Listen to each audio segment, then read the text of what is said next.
Okay, coming up with loads of techniques to do within art can be sometimes daunting. So I'm going to show you a few. Hopefully you have fun trying to experiment with me, and let's go. So your first one's going to be shaving foam. Now I tend to use white shaving foam. The pink and the green ones that you can get tend to distort what we're going to come up with, but it's up to you. So first thing you're going to do is put a tiny bit of shaving foam onto a piece of paper. Your next thing is get some paint. So just put a bit of any colour paint onto your shaving foam.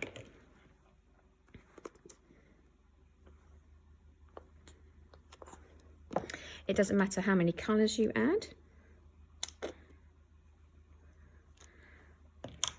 Like so. Then I tend to use a little stick that you can get, barbecue stick, or you can use the back of a paintbrush. Now, the best bit here is just to play around and just get a marble effect here.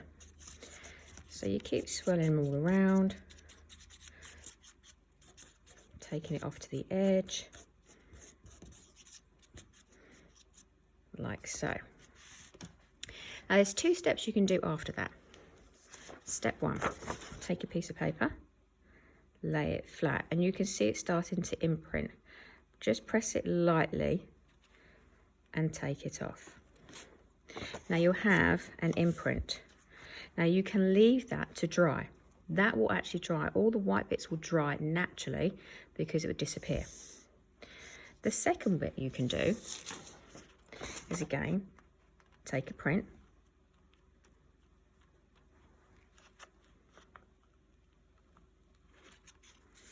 I'm just going to push that to one side for me. And just with a ruler, pull it down, take the shaving foam off, and you've now created a really cool marble effect. You've actually got left over onto the shaving foam. So what you can do as well is you can use the residue of that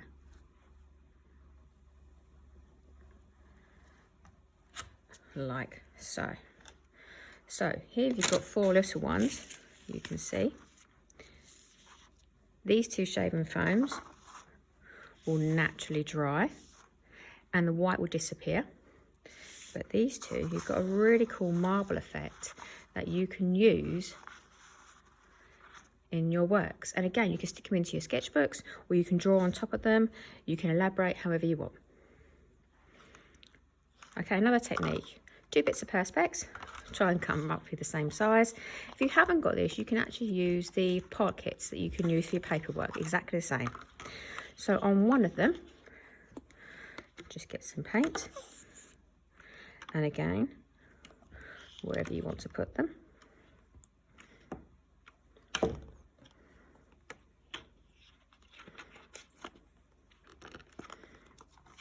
think I ran out of red here.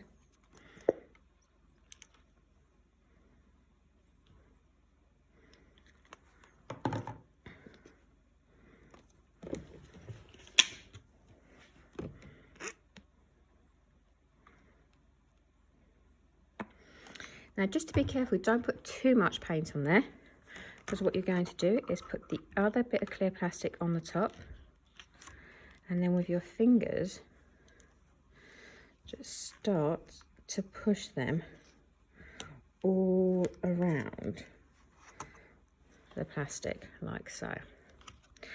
Now this is the messy bit. Take them apart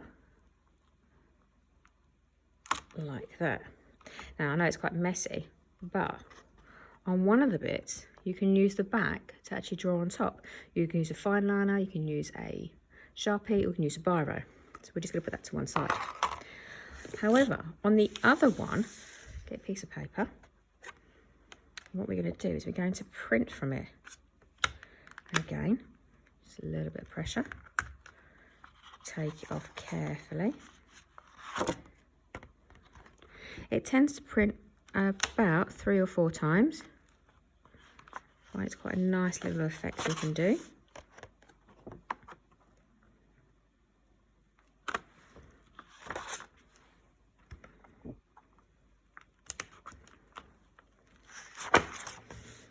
And what you can do, again, you can use the back of this for another observational drawing. And you can also use the piece of paper once it's dry as a background to a mind map, or you can use it as a background to an artist study, or even a background to do a direct observational drawing on it. Okay, technique number 3, I've just got some plain bubble wrap. Big ones or little ones, it doesn't really matter. And again, I'm going to need some paint. So, now, there's 2 different ways you can do this. You can paint the bubbles themselves, or you can pop them.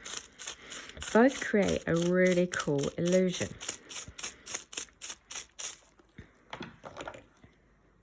So you can see.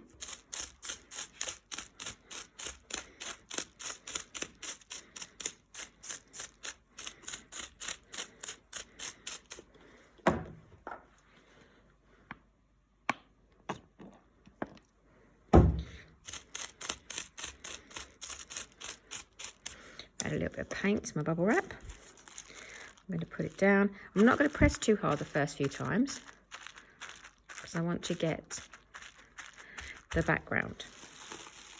And you can see how cool that is looking. And again, this could be something you can use as a background to your title pages, mind map, artist studies, or even direct studies. The second one you can do is you've got to be careful as you do this, but you can pop them.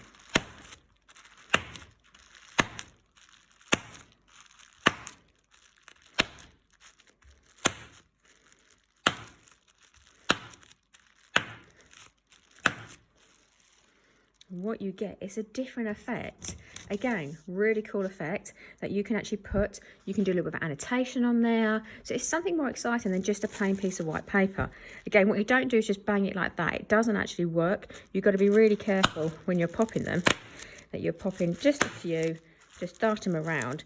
And what you'll see, hopefully, is the opposite is from the top ones, we actually printed the bubbles. On the back, we printed the outside edges. So again, there's another 2 ways you can actually do experimentation. Okay, so next one, I've just got a piece of plain paper here. I'm going to use my paint. Just going to dollop it on. Oh, that was close.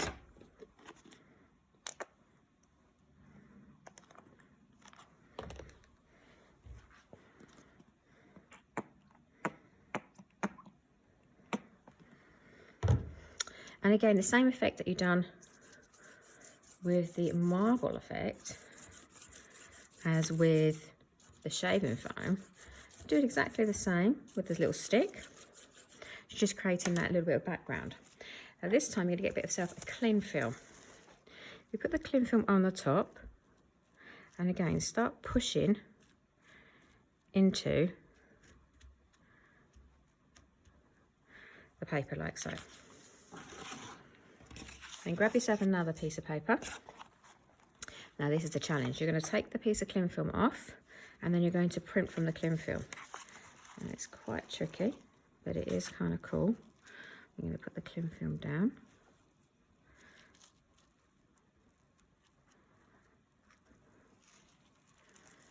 And again, you get a really cool effect like so. Now you can even stick the cling film down into your books and work on top of that. But again, it's just playing around with different things that you can do with experimentation. And it's not just having a plain piece of paper all the time. Sometimes you sit there and you're like, oh, I don't know what to do with this book. I don't know what to do with this piece of paper. What can I do to make it look exciting? You can just do something like that. And again, it was paint and a bit of cling film, and you made your page look a little bit more exciting. You can do your little drawing on the top, a little bit of title, annotation, and it looks more exciting to show people in your sketchbooks. Okay, another technique you can do, get yourself a tissue and just pull it apart. So you sometimes get about 3 pieces, 1 piece, it doesn't really matter. And put it up into a little ball. Put a tiny bit of paint onto it. And this is called stippling.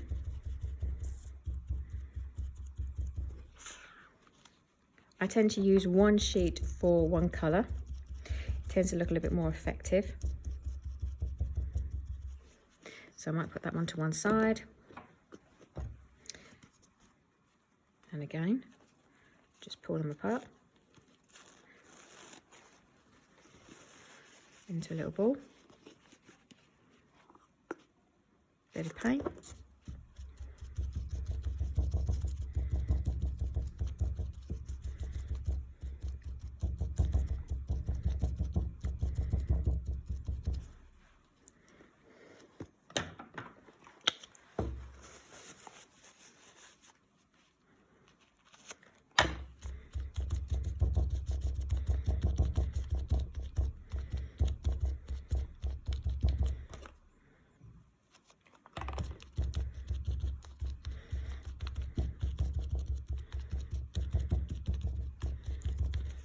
And there you go. Now how good does that look as a page in your book? If you did a little bit of those colours, put something on top of it, and again, it's just playing around with experimentation, doing lots of things, put a direct study on top, do an artist study, and again, making the page look more exciting than just a white piece of paper. Okay, for the next one, I've got another bit of Perspex. I've cut myself some tissue paper, some PVA glue, and a paintbrush. Normally I would not use a paintbrush for PVA glue because your paintbrushes get ruined, but as long as you look after them and rinse them out afterwards, they should be fine. So with your PVA glue,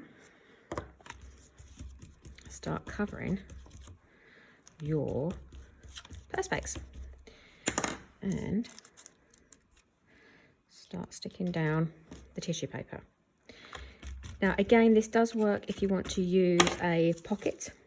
The ones that you can get for your paperwork, they're exactly the same. If you can't get Perspex, Perspex is a little bit cheap. You can get massive rolls of it, but again, you haven't got that indoors right now. That's absolutely fine. Use the clear plastics, fine. They actually do work the same. So just stick it on the top. Now what you can see is I'm actually overlapping bits, and I'm not worrying about the edge. There's a reason behind that. You'll see when I finish. So I'm just going to keep going. Of course, make yours lovely and neat. You can just cover over the top like so.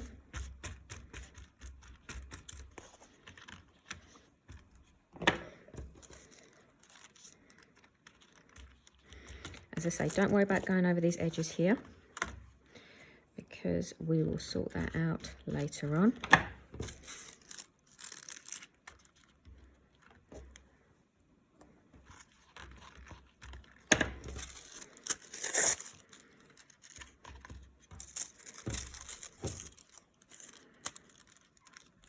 Okay. Now, what you work on is this side. So you can see that's lovely. It's got a lovely sort of background to it. I would use a Sharpie pen or a biro, and you can use Tipp-Ex as well. And again, it's a really good effect to put into your sketchbooks. You could hole punch this and you can add it as an insert. You can even do some annotation on here. So again, it's another cool way of doing some work onto your sketchbook. And again, it's not just a boring sort of thing to do.